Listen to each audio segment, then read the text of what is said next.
ये जितने लोगों को एलर्जी है ना, वल्लाह एलर्जी पता है क्यों है? क्योंकि वो रब के हाथ सजदा रेज होते ही नहीं है। जितने लोगों को एलर्जी है, खास तौर पे सुबह उठते ही स्नीजिंग शुरू हो जाती है, छींकें आनी शुरू हो जाती हैं, ठंडी हवा लगी छींकें आना शुरू हो गई, डस्ट बढ़ी छींकें आना शुरू हो गई, पोलन एलर्जी, मौसम बदला छींकें आना शुरू हो गई। सिर्फ लंबा सजदा करो।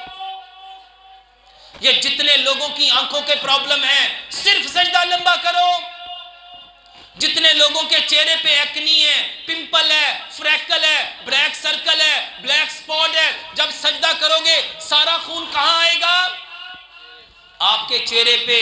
चेहरे खूबसूरत हो जाएंगे, शादाब हो जाएंगे। आपके चेहरे के सारे दाग धब्बे, acne, freckles, black circle, black spot सारे खत्म हो जाएंगे। किस वजह से? सजदा। एक सजदा जिसको तू अपने पे समझता है गिरा, 1000 सजदों से देता है आदमी को निजात। मेरे मोहतरम भाइयों, ये सजदा नहीं है, वल्लाह ये अपने आप को झुकाना नहीं है, ये अल्लाह का गिफ्ट है, ये अल्लाह का तोहफा है, ये अल्लाह का हुक्म है। नमाज क्यों फर्ज हुई? रब ताला चाहते हैं तुम्हारे चेहरे तरोताज़ा हो, तुम्हारी बिनाई तेज हो, तुम्हारे सर में दर्द ना हो। आज किसी के आधे सर में दर्द, किसी के पूरे सर में दर्द। जितने लोगों को दर्द है, सिर्फ लंबा सजदा करो, सिर्फ लंबा सजदा करो और देखो दर्द ठीक होता है कि नहीं होता।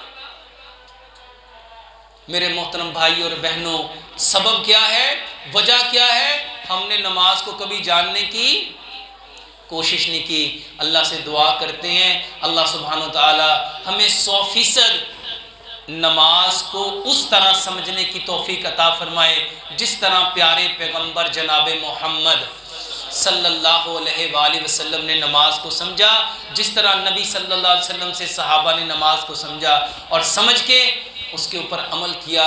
अल्लाह सुब्हानो तआला हमारी नमाज़ों को भी नबी सल्लल्लाहु अलैहि वसल्लम की नमाज और सहाबा की नमाज जैसा बना दे। अल्लाह से दुआ है जो कुछ कहा सुना अल्लाह इस पर पूरा पूरा अमल करने की तौफीक अता फरमाए। वमा अलैना इल्लल बलागुल मुबीन।